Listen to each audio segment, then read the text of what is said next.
नमस्ते दोस्तों, कैसे हैं आप सब। उम्मीद करता हूं कि आप सब सही होंगे, अच्छे होंगे, अच्छी तैयारी कर रहे होंगे। आज का अपना टॉपिक है शब्द शक्ति। उससे पहले मैं आपको बता दूं, अगर आपने मेरे यूट्यूब चैनल गुरु शिष्या को सब्सक्राइब नहीं किया है तो सबसे पहले सब्सक्राइब करें, वीडियो लाइक करें, शेयर करें और चलिए शब्द शक्ति की ओर।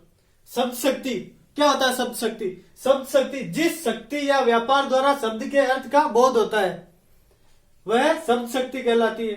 शब्द शक्ति व्याकरण का ऐसा टॉपिक है जो एग्जाम के अंदर इसमें से कम 2 या 3 नंबर के क्वेश्चन, 2 या 3 क्वेश्चन आते हैं। 4 नंबर के भी हो सकते हैं, 6 नंबर के भी हो सकते हैं। ये एक इंपॉर्टेंट टॉपिक है शब्द शक्ति। तो देखिए, शब्द शक्ति जिस शक्ति या व्यापार द्वारा शब्द के अर्थ का बोध होता है वह शब्द शक्ति कहलाती है। शब्द शक्ति में 2 शब्द होते हैं, शब्द धन शक्ति। शब्द शक्ति द्वारा शब्द के अर्थ को प्राप्त किया जाता है। कैसे? देखते हैं। शब्द में 2 बातें होती हैं। कौन सी बातें? 2 बातें इंपॉर्टेंट है। वह अक्षरों या वर्णों का समूह होता है। पहली बात तो यह कि जैसे वह अक्षरों या वर्णों का समूह होता है। कैसे? कमल नाम है, कमल कमल समूह है। क धन में धन ल हो गया कमल। दूसरी बात क्या है? दूसरी बात है कि उसमें कोई अर्थ निहित होता है, जैसे कमल। अब आप समझ गए होंगे कि कमल किसकी बात कर रहा है? जो सरोवर में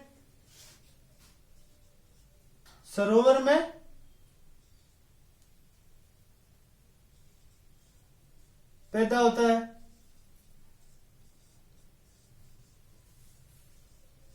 कमल फूल की बात कर रहे हैं। कमल वो तो एक तो वह अक्षरों या वर्णों का समूह होता है कमल, और दूसरा उसमें कोई अर्थ निहित होता है। तो आप कमल का नाम लेते ही समझ जाओगे कि सरोवर में पैदा होने वाला कमल।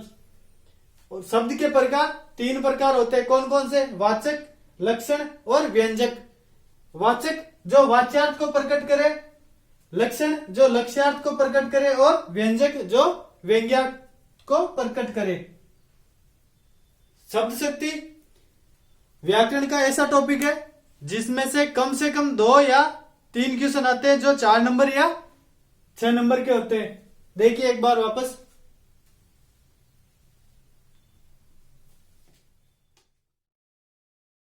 शब्द शक्ति के भेद। शब्द शक्ति के भेद कितने हैं?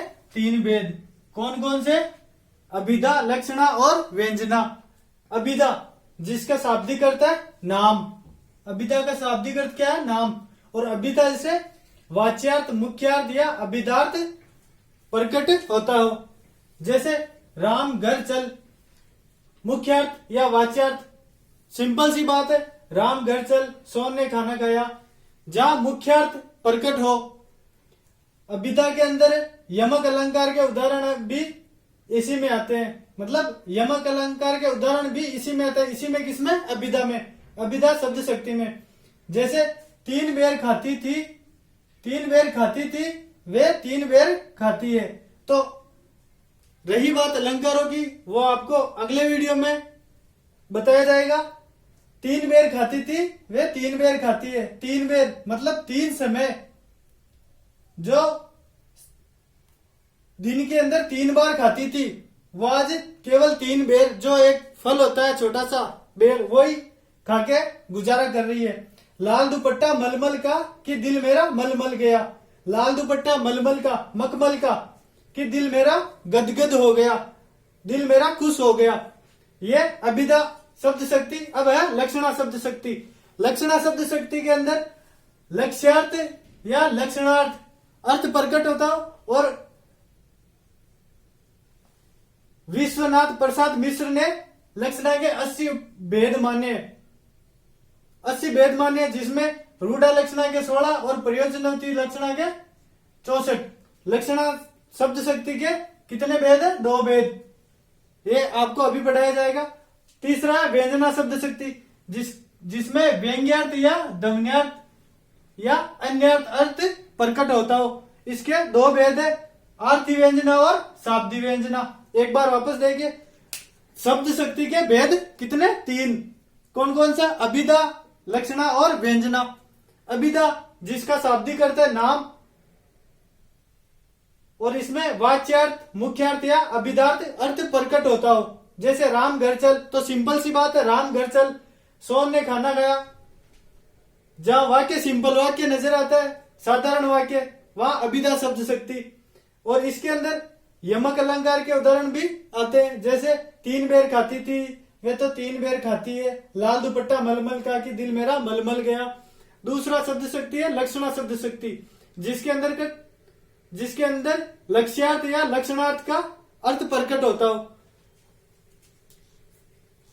और इसमें विश्वनाथ प्रसाद मिश्र ने लक्षणा के कितने भेद माने? 80 भेद। लक्षणा के 2 भेद है, जिसमें रूढ़ा लक्षणा और प्रयोजनवर्ती लक्षणा। रूढ़ा लक्षणा के 16 उपभेद और प्रयोजनवर्ती लक्षणा के 64 उपभेद। तीसरा है व्यंजना शब्द शक्ति, व्यंग्यार्थ, ध्वन्यार्थ या अन्यार्थ प्रकट हो। इसके 2 भेद है, आरती व्यंजना और शाब्दी व्यंजना।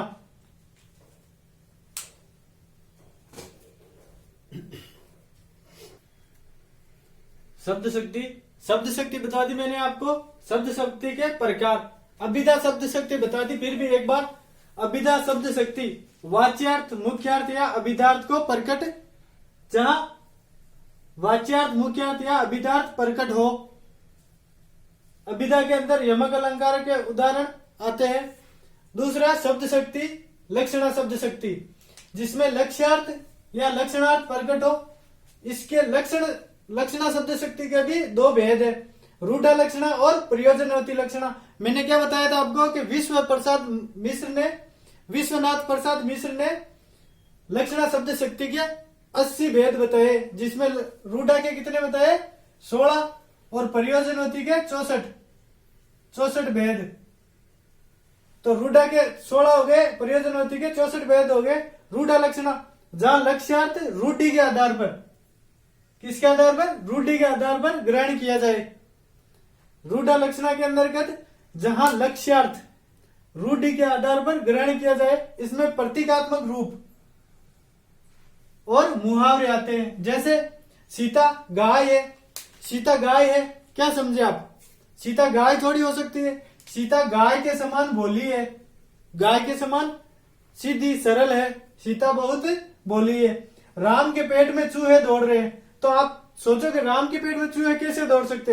राम भूखा है, चूहे दौड़ रहे हैं, मतलब राम भूखा है। तो इसमें क्या हुआ? प्रतीकात्मक रूप और मुहावरे आते हैं। दूसरा प्रयोजनवती लक्षणा, जहां लक्ष्यार्थ प्रयोजन के आधार पर, किसके आधार पर? प्रयोजन के आधार पर ग्रहण किया जाए, वहां प्रयोजनवती लक्षणा होता है। जैसे लाल पगड़ी जा रही है, तो पगड़ी जा रही है मतलब कोई किसान जा रहा है या कोई खेत में काम करने वाला जो पगड़ी बांधे हुए है वो जा रहा है। काला कोट आ रहा है, काला कोट आ रहा है मतलब वकील, काला कोट से मतलब है वकील आ रहा है। लाठियां चली, लाठियां अपने आप थोड़ी चलती है। लड़ाई हुई, तो वो मतलब क्या हुआ? इसमें प्रयोजन के आधार पर अर्थ ग्रहण किया जाता है। तो लाठियां चली से मतलब लड़ाई हुई। प्रयोजनवती लक्षणा के 2 उपभेद है, कौन कौन से? उपादान और लक्षणा। उपादान क्या है? जो अपना अर्थ नहीं छोड़ती, जो शब्द शक्ति अपना अर्थ नहीं छोड़ती। जैसे गंगा पर घर है, अब गंगा नदी है, गंगा के ऊपर घर कैसे हो सकता है? समझे ना आप? तो गंगा पर घर है मतलब गंगा नदी के किनारे पर घर है। 2 बंदूकें ने गांव को लूट लिया। 2 बंदूकें गांव को कैसे लूट सकती है? 2 बंदूक लिए हुए मनुष्य, 2 मनुष्यों ने गांव को लूट लिया। जो 2 आदमी थे उनके पास बंदूकें थी, तो उन्होंने गांव को लूट लिया। अब दूसरा है लक्षणा, जो अपना अर्थ छोड़ देती है। लक्षणा है प्रयोजनवती लक्षणा का दूसरा प्रकार। तो जो लक्षणा के अंदर जो अपना अर्थ छोड़ देती है, कैसे? जैसे ये बालक सिंह है, तो बालक सिंह कैसे हुआ? सिंह, समझ रहे हो ना आप? ये बालक सिंह है, सिंह का मतलब बालक शेर से नहीं है, वीर से है। बालक क्या है? वीर, बहादुर है। दिल्ली जाग उठी, क्या हुआ? दिल्ली जाग उठी, दिल्ली यह अर्थ है दिल्ली के निवासियों से, दिल्ली के निवासी जाग उठे। कोकिल कंठी गा रही है, कोकिल कंठी कौन? कोयल, कोयल गा रही है। तो एक बार आप वीडियो पॉज करके स्क्रीनशॉट ले सकते हैं।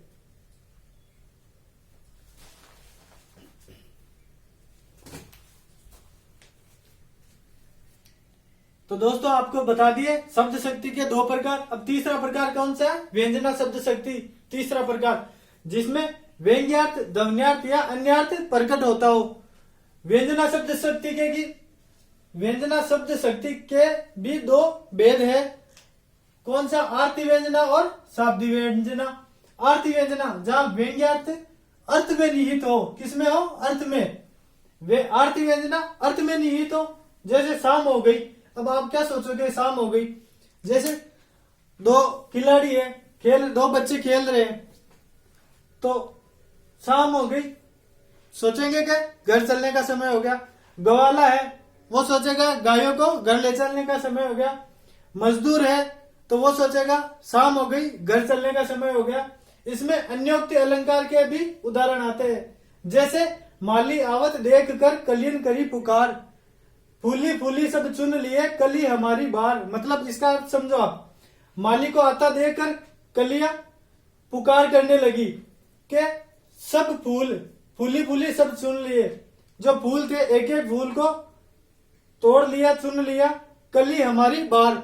मतलब अन्योक्ति अलंकार के उदाहरण भी आरती व्यंजना के अंतर्गत आते हैं, इसमें अर्थ निहित होता है।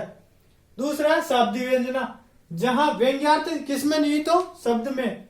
जहां व्यंग्यार्थ शब्द में निहित हो वहां शाब्दी व्यंजना।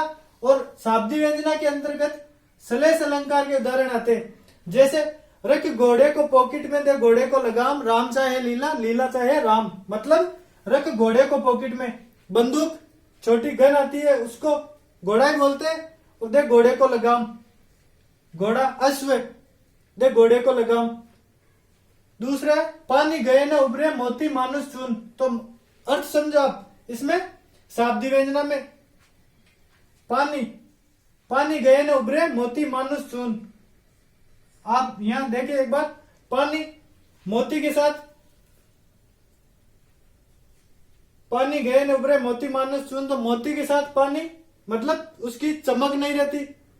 अगर पानी निकाल दे या पानी का कोई महत्व नहीं है तो मोती की चमक नहीं रहती। मनुष्य की पानी मतलब इज्जत, मान, प्रतिष्ठा, वो समाप्त हो जाती है। और चून मतलब आटे में अगर पानी नहीं है तो आटा बेकार है, कोई काम का नहीं हो, गूंथने में नहीं आएगा। ये हो गए आपके व्यंजना शब्द शक्ति के प्रकार भी, शब्द शक्ति के प्रकार हो गए, व्यंजना शब्द शक्ति हो गया तीसरा प्रकार। तो दोस्तों मैंने आपको आज शब्द शक्ति भी क्लियर करवा दिया। कैसा लगा वीडियो? मेरे वीडियो को ज्यादा से ज्यादा देखिए, लाइक कीजिए, शेयर कीजिए। जो आज मैंने टॉपिक क्लियर करवाया उसमें अगर आपको कहीं दिक्कत है तो आप इनबॉक्स, कमेंट बॉक्स में जाके मैसेज छोड़ सकते हैं। धन्यवाद दोस्तों।